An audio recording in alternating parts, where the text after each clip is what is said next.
and we are guided and inspired by its values and principles. Those values and principles move us to remember that we in Northampton inhabit unceded land of the Pocumtuck and Nipmuc peoples.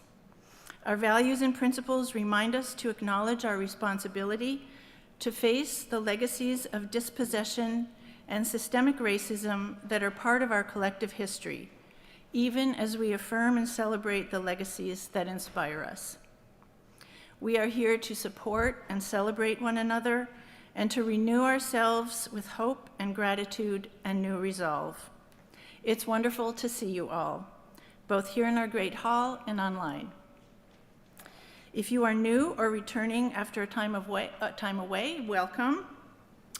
Please feel free to fill out one of these blue welcome cards,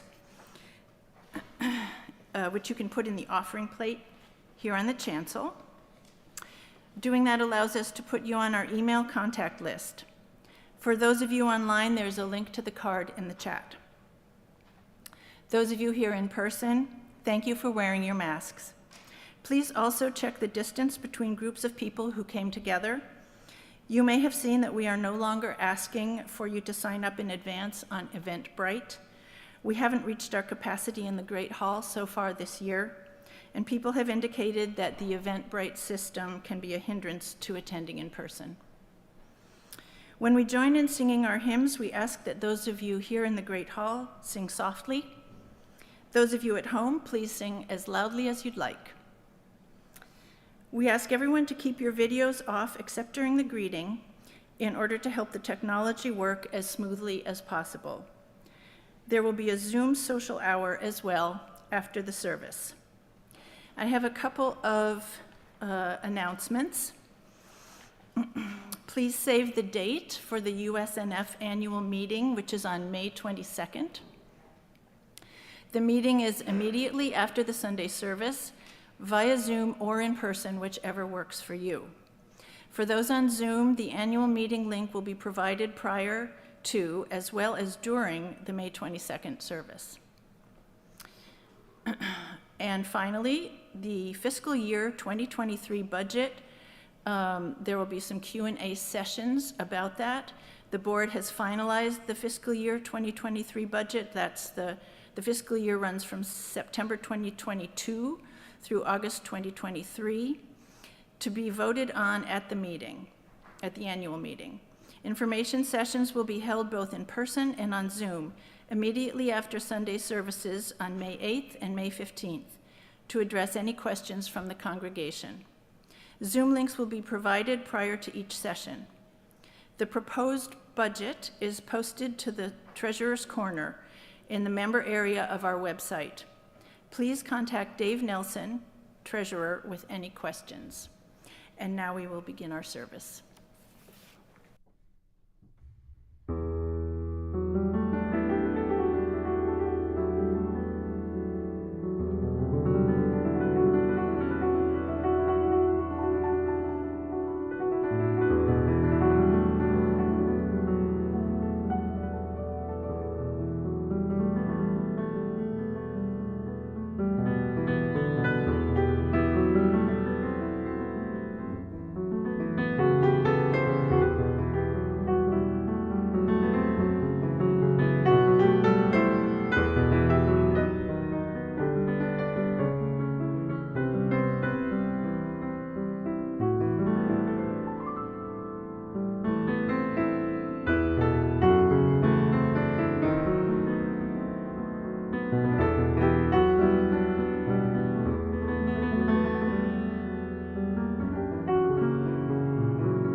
Good morning.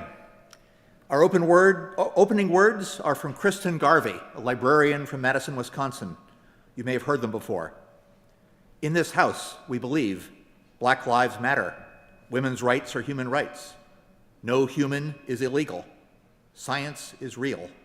Love is love. Kindness is everything.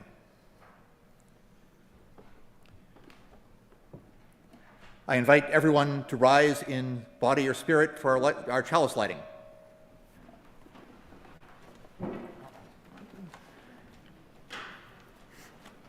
We light our chalice as a beacon of hope, a sign of our quest for truth and meaning. We light our chalice as a beacon of love in celebration of the life we share together.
Reading is from the Reverend Gary Kowalski, and it was offered as a story for all ages on the UU worship web. Babies don't believe anything. Babies aren't born Buddhists or Baptists or believers of any sort. But soon after we arrive in the world, we start to gather ideas. We pick up beliefs and ideas about people and animals and families. We collect ideas about stars and comets and how it all got started.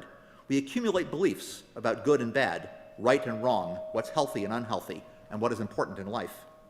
All these beliefs, which we go into our parents and our playmates from the TV and Sunday school, go into our belief bag. Now, most religions define themselves by what they believe or what's inside the bag. Christians, for instance, believe in Jesus. Muslims believe in Allah and in the Prophet Muhammad. Buddhists believe in the Four Noble Truths. But Unitarian Universalists don't have just one set of beliefs. What makes us different is the way that we Unitarian Universalists carry our beliefs, because there are different ways of holding your belief bag. For example, some people hold their bag like this. They clutch it close and make sure the top is tightly sealed because they don't want their beliefs exposed to any new ideas that could threaten what's inside. They've got their world wrapped up in a nice, tidy package. And because their bag is all closed up, we call these people closed-minded. On the other hand, some people are just the opposite. They don't pay much attention to what's going into their bag. One idea is as good as another. If other folks believe it, or if they read it on the internet or heard it on talk radio, then it must be true. Because they carry their bag in such a sloppy manner, we call them sloppy thinkers. And then there are people who carry their bags like this, like a club they use to hit other people. What's inside their bag may sound very nice and pleasant, like, for instance, I believe in peace and kindness and the golden rule, but they use their bag like a weapon. You don't believe in peace? Why, you nasty person, hey, shame on you. But none of those is the Unitarian Universalist way. Instead, we carry our bags like this.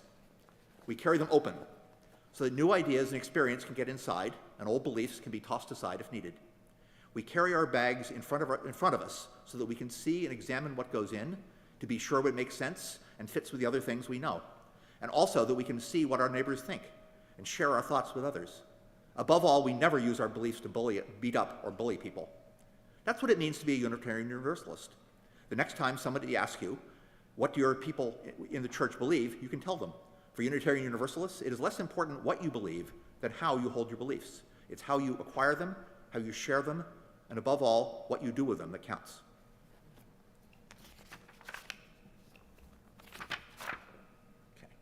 And we have a hymn, which is number 17 on your hymnal, Every Night and Every Morn. Please rise in body or spirit for this hymn.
And now it's time for us to greet one another.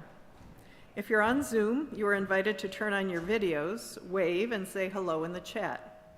It's helpful to switch to gallery view. Anyone online or here in person who is new or newish and would like to, please say hello and tell us where you're from. So, I'd love it if somebody chatted so I could read those.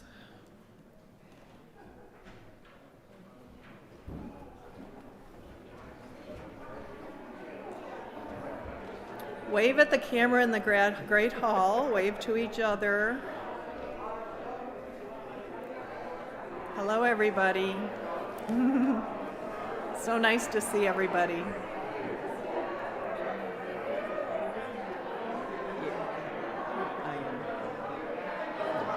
Diane and Craig say, happy spring. Good to see everybody.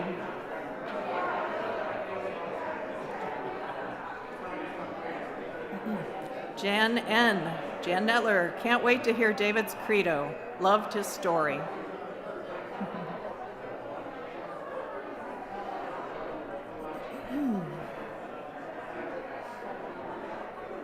Ruth Copeland. Hello, Ginny and everyone. Happy May Day. Hi, Ruth.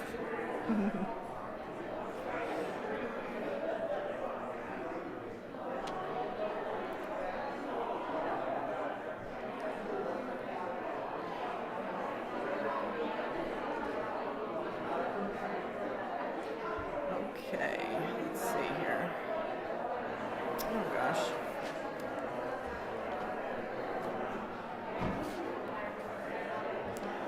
Connor Crew. I am Connor Crew, speaking from Fitchburg, but originally from UU Fellowship, DeKalb, Illinois. Moved to Massachusetts 11 years ago. Welcome, Connor. Austin Porter says, happy May 1st. Warm weather is on its way. My page is oh, thank you. Okay, all right.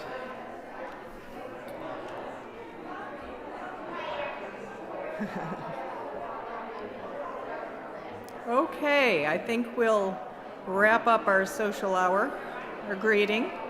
So great to see everybody.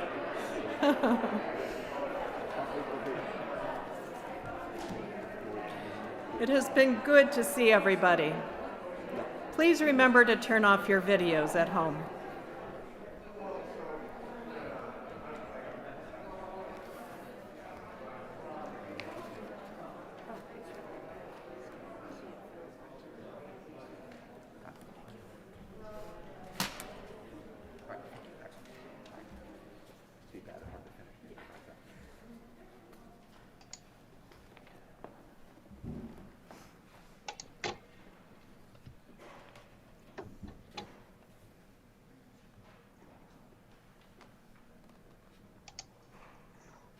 I am Bill Diamond from the Climate Action Group. This is the Social Justice Minute, recognizing that our faith calls us powerfully to action on social justice and the climate emergency. Here's the good news. On April 14th, the Massachusetts Senate passed a pretty good climate bill called S-2819. The Associated Press says the bill's passage sets the stage for negotiations with the Massachusetts House, which last month passed its own more narrowly focused bill. Senator Joe Comerford said recently that the most important thing we can do, that is, our congregation can do right now, is to lobby the House and Senate leadership to form a conference committee soon to get these pieces of legislation reconciled. According to Senator Comerford, if a conference committee does not get formed rapidly, the House and Senate versions will not get reconciled, and the whole effort will go into oblivion. So I'm going to share my screen for 1 second here.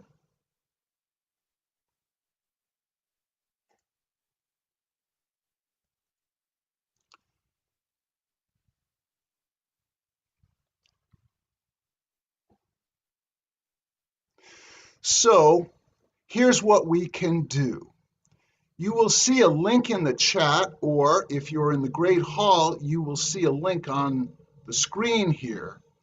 It will email all the members of the legislative leadership quickly and efficiently and tell them to please form a conference committee soon. Please click the link right now, but then complete the task after the service. So the link is listed here in blue, and again, I'll put it in the chat again. Thank you.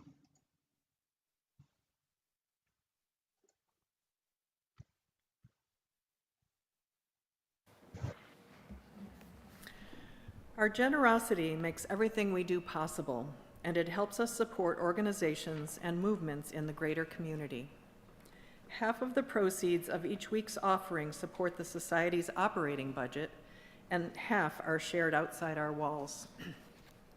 You can mail in a check or donate online. The link is in the chat. You may also put cash or a check in the offering plate here on the chancel after the service. Thank you. And now we'll listen to the offertory music.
The meditation this morning is from a former minister of this congregation, the Reverend Victoria Safford.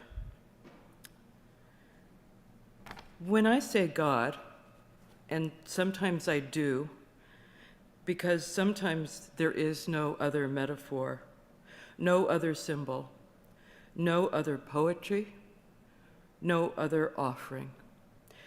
When I say God, I mean that place of meeting, that place where solitudes join. God is the space in between, the bridge between solitudes, the ground where we meet, you and I, or any two, by grace. If I were asked, I'd say that all of us together are alone, and the emptiness between us is waiting to be filled. And now we'll pause together for a moment of silence.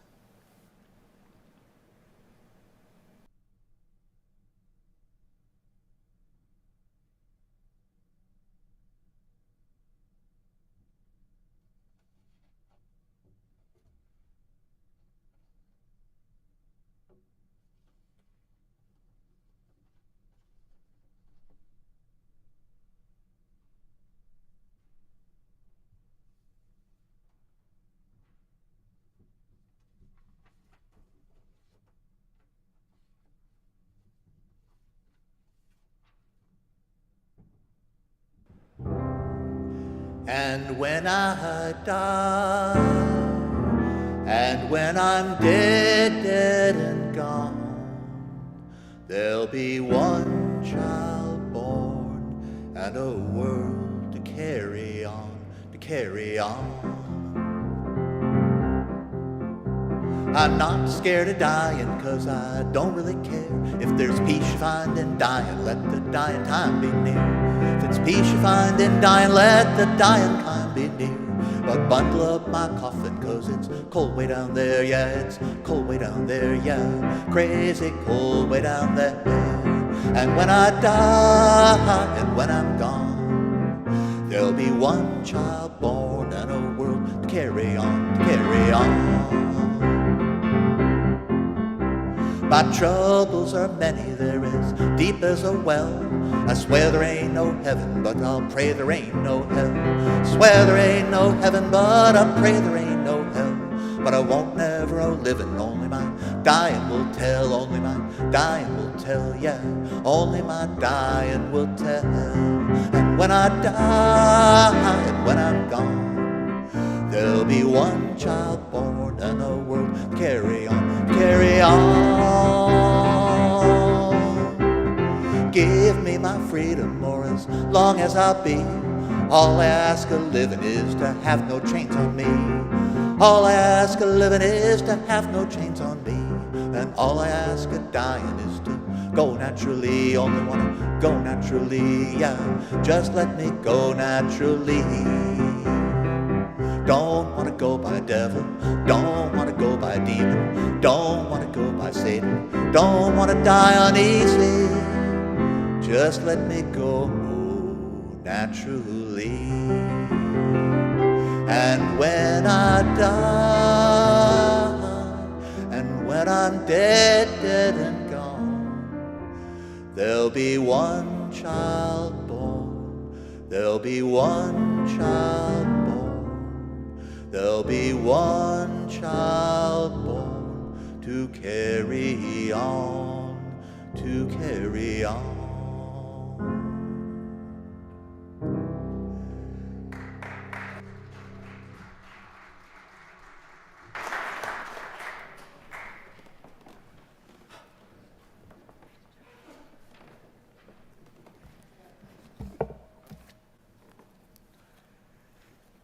So on March 6th, the last service that we had our minister, Janet Bush, with us before her sabbatical began, she shared a practice with us that she shares with another ministerial colleague, that of crafting 6-word faith statements.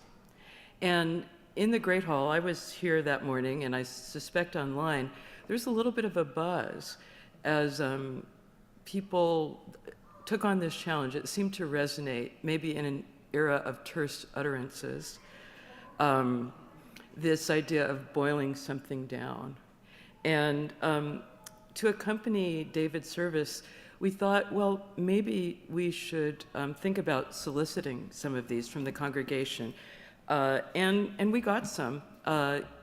It's a small fraction, I think, of what we collectively believe, intend, commit to. And these are not really statements of belief in every case, but something to hang on to, sort of, I think, like a pocket stone.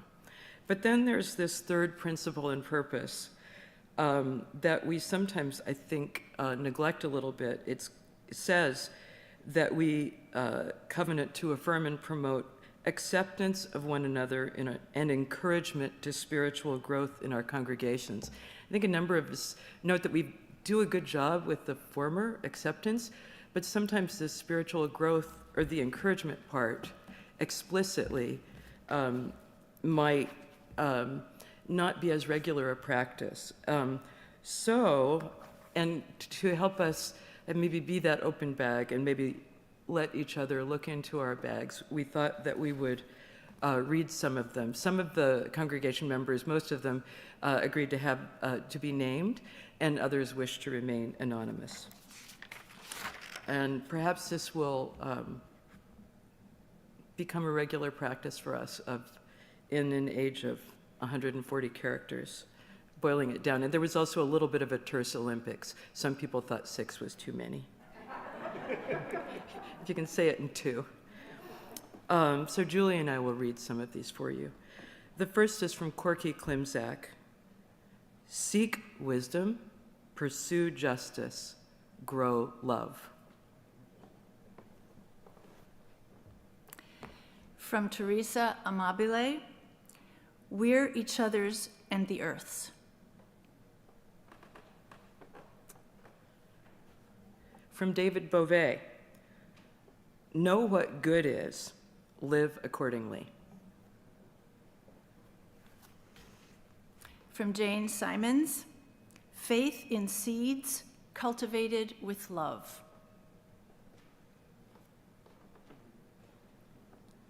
From Bill Whitehill, be nice to everyone you meet.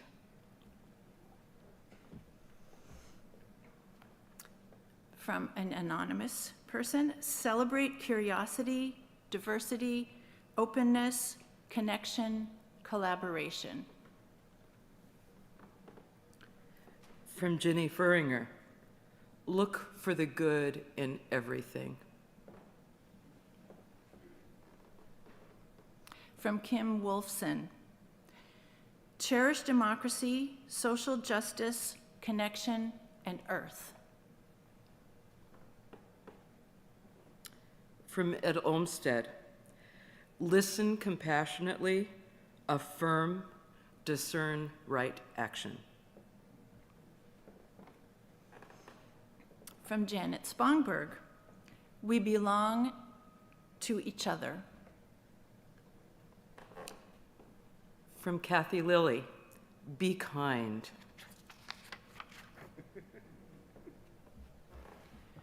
From Laura Schroeder, faith journeying in curiosity, compassion, and community. From Judy Hyde, I am joy and light in temporary physical form. From Jan Netler, assume everyone's intentions are good. And Jan says, I still have one word left, kindness.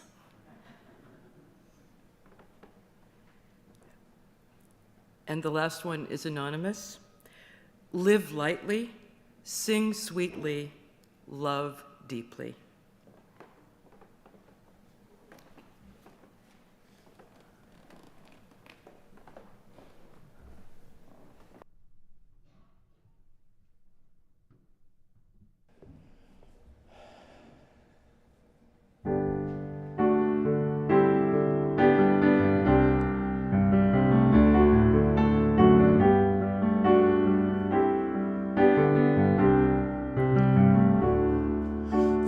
distance, the world is blue and green, and the eagle's mountains white.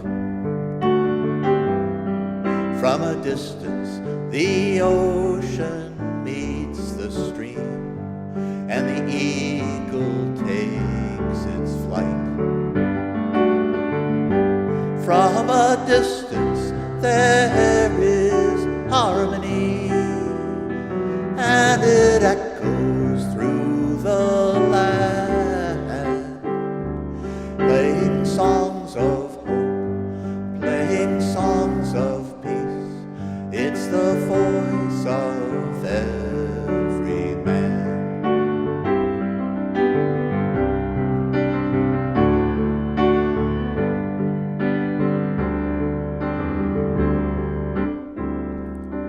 From a distance, we all have enough, and no one is in need. And there are no guns, no bombs, no disease, no hungry mouths to feed. From a distance, we are instruments, watching in a mountain band, playing songs of hope, playing songs of peace. They're the songs of every man. God is watching us, God is watching us, God is watching us from a distance.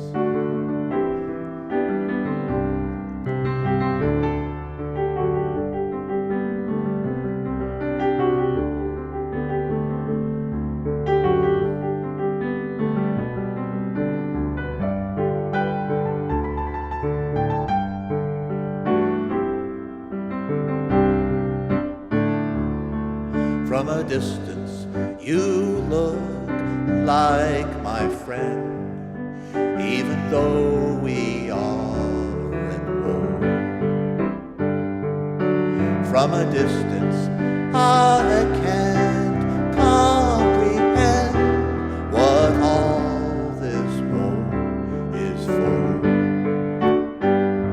From a distance, there is harmony, and it echoes through the land. It's the hope of hopes, it's the love of loves, it's the songs of every man.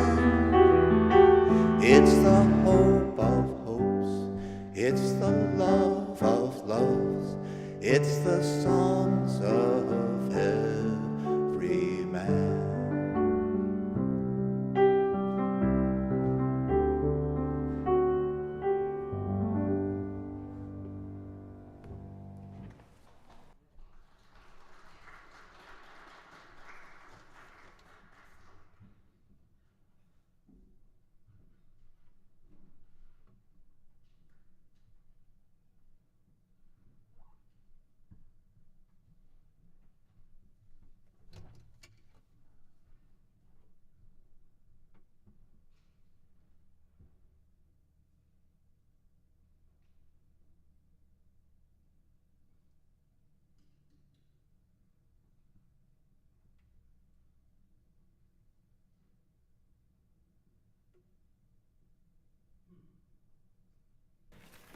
I was sitting next to David Mix Barrington at a choir rehearsal, and he told me about the Credo service, and I started sharing some of my beliefs, and he said, well, why don't you come up and tell a story about how you got there?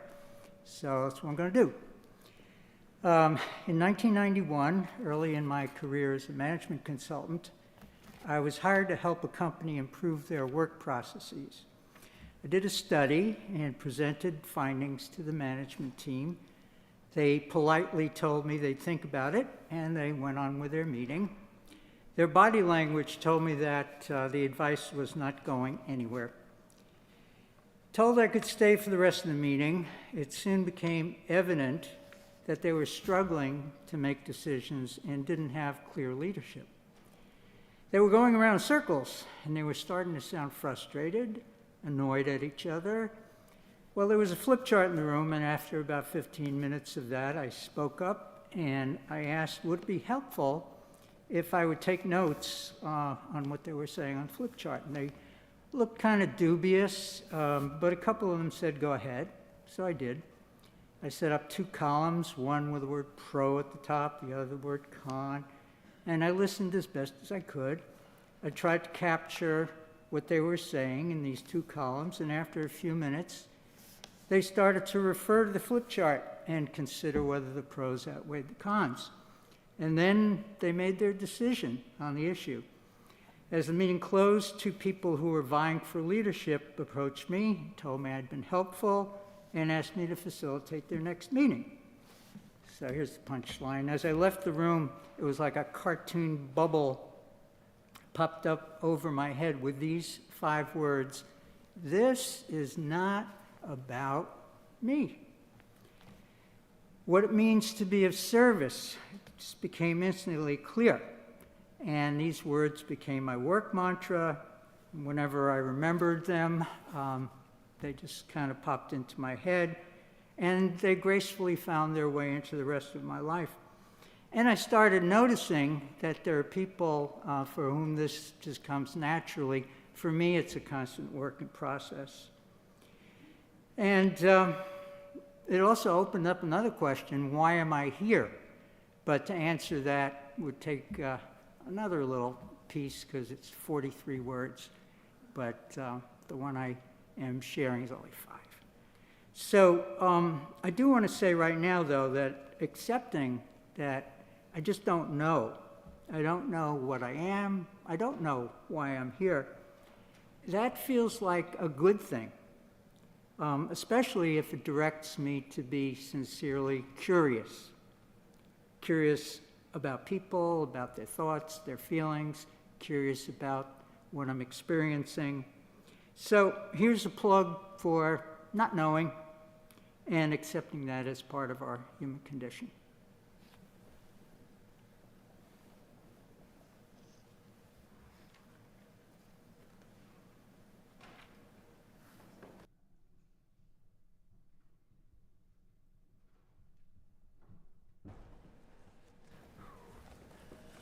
Please rise and join in singing hymn 163 for the earth forever turning.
The adult Credo service is a fairly long-standing tradition at the Unitarian Society, going back for at least 2 decades.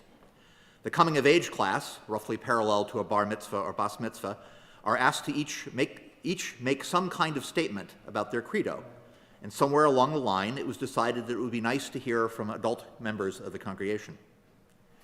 Typically, the member describes their history with USNF or with Unitarian Universalism and say something about their fundamental beliefs.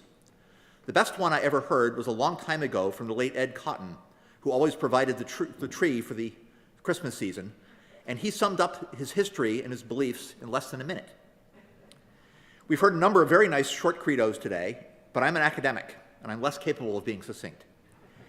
I will tell something about my history with the denomination and the society, and I'll say something about my fundamental beliefs, but I'll start with one phrase: spiritual but not religious. We are often told that a large and growing segment of the American population identify themselves as spiritual but not religious. Wikipedia reports a 2012 survey that says 20% of Americans do not identify with any religion, and 37% of those 20% classify themselves as spiritual but not religious. Where this fact often comes up within our denomination is the idea that we should recruit these people to join us, since they share our values. Certainly the thousands of people with yard signs that we used in our opening words share our values. The spiritual not religious people, though, think that they don't want religion.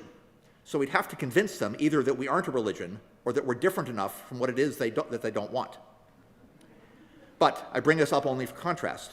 I am not spiritual but not religious. I'm religious but not spiritual. What religion means to me is not what we do.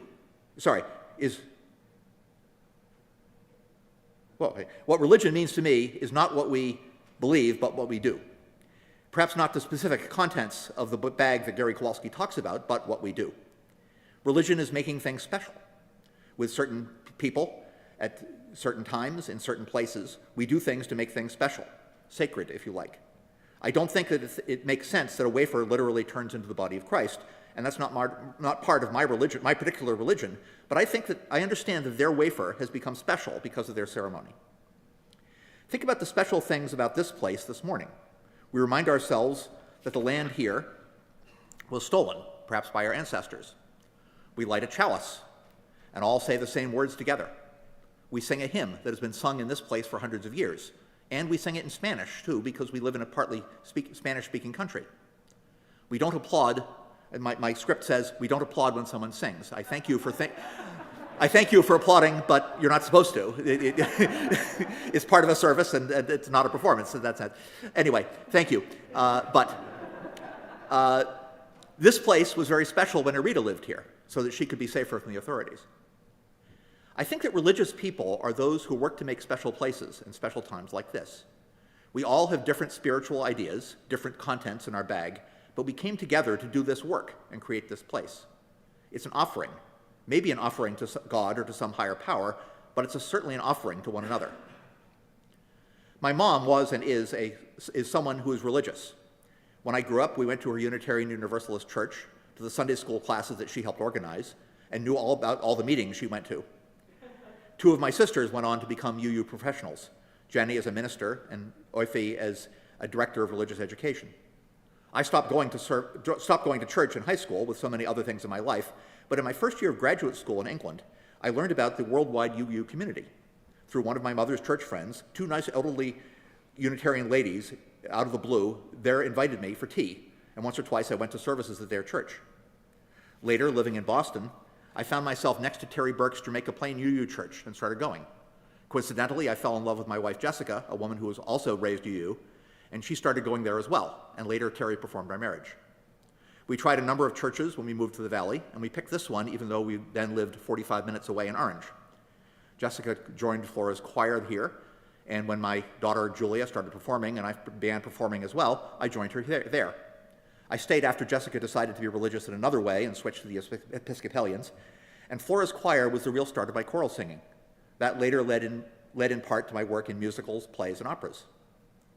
Being religious in my way perfectly suited me for the performing arts, because the same teamwork and mutual support are what makes a performance happen. Here I've served on the board and worked with the worship committee, particularly with summer services. I've led a number of these, and if you'd like to read any of my sermons, you can reach my website by Googling my full name, David Mix Barrington with no hyphen, and scroll down past my professional activities to my unprofessional activities. There are some things in my bag, and I guess it's time for me to tell you about some of them. I think it's important to look at the world from a distance, as Julie Gold says. Maybe it's only because I've been lucky enough to have a comfortable and happy and comfortable life, but I can accept the way things are. Not that they shouldn't be better, not that we shouldn't work to make them better, but life is a wonderful thing, and people in general are more or less wonderful. I think that the world is what it is, that science is real, as the sign says, and I don't really have a problem with the fact that my life is going to be finite. And when I die, and when I'm dead and gone, as Laura Nero says, there will be one child born in this world to carry on. Jessica and I have a daughter, Julia. She was the first baby dedicated by the Reverend Victoria Safford in this room.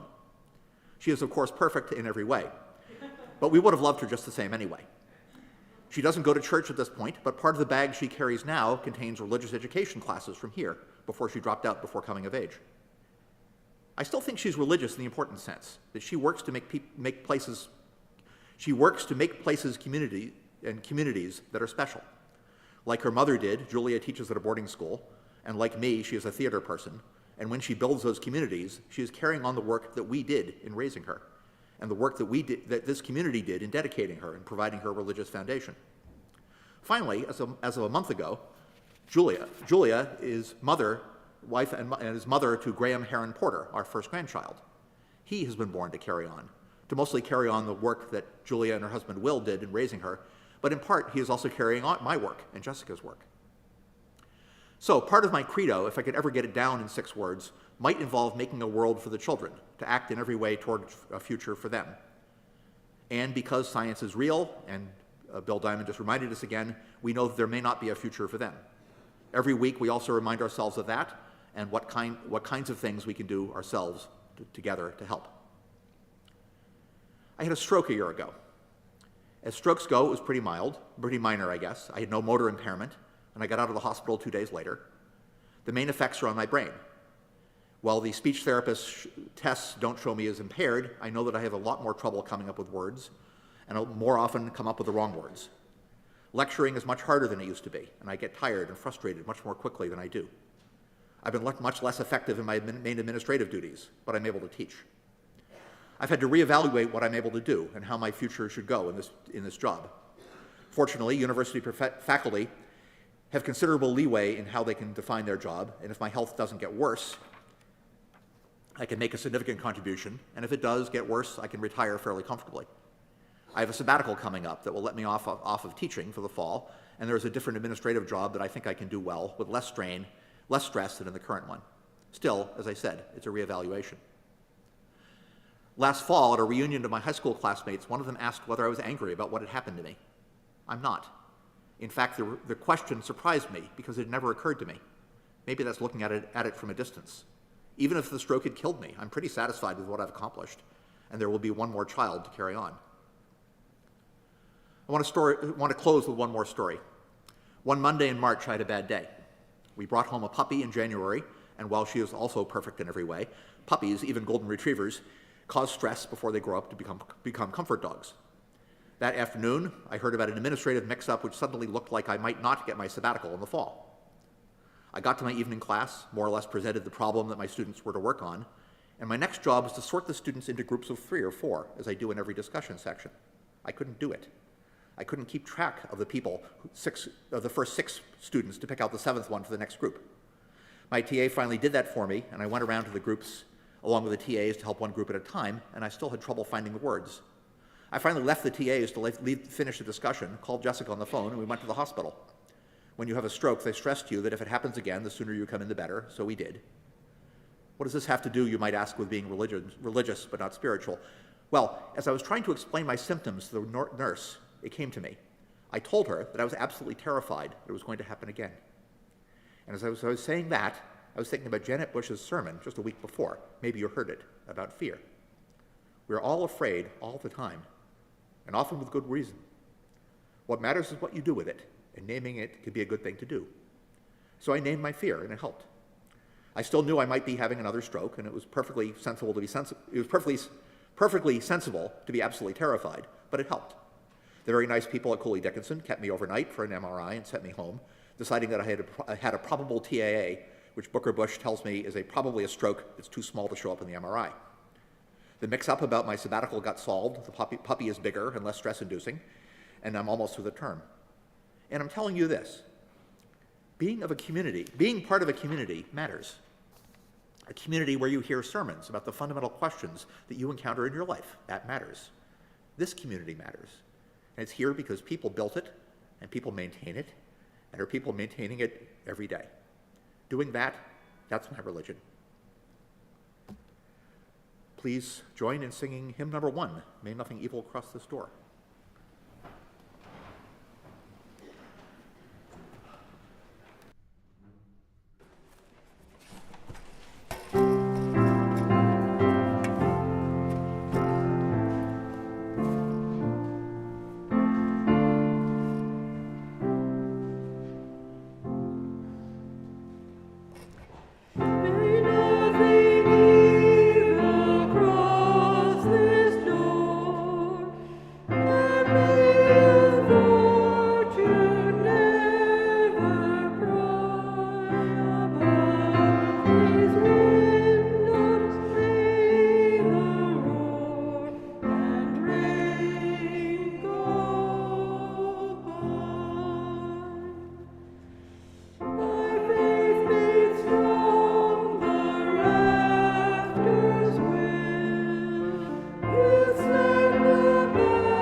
Our closing words are from the late UU minister, Frederick Gillis.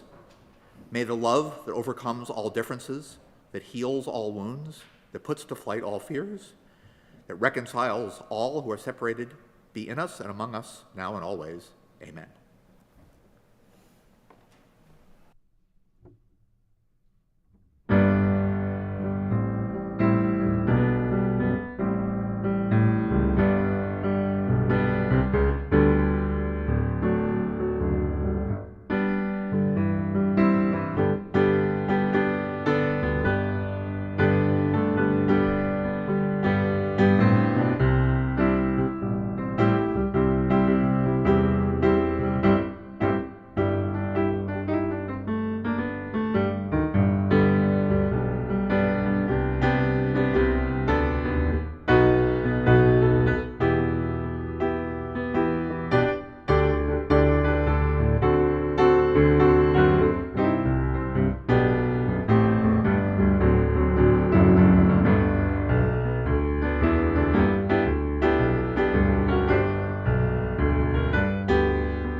you have to do the breakout Yeah. stuff.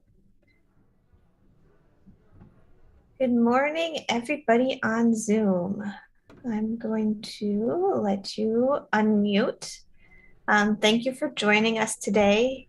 I'd like to invite everyone who wants to stay for social hour, and I will be putting you all in breakout rooms soon. And if you are not staying today, I hope you enjoy the rest of your Sunday morning. We sit there, do. Tell me when. Oh, God.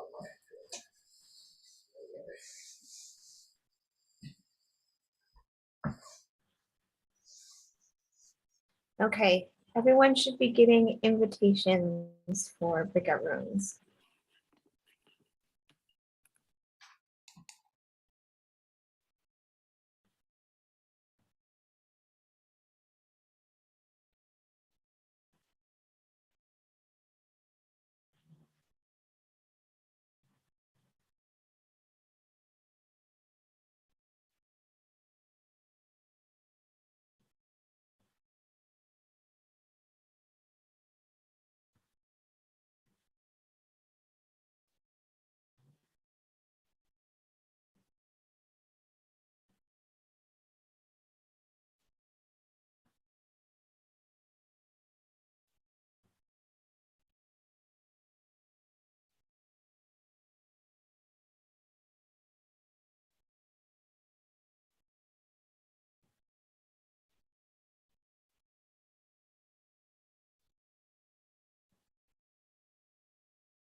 Hi, Paula and Wally and Michael. Would you like to be put in a breakout room?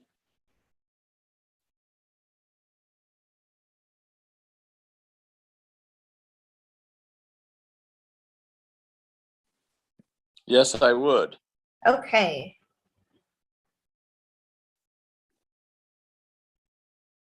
You should have gotten an invitation.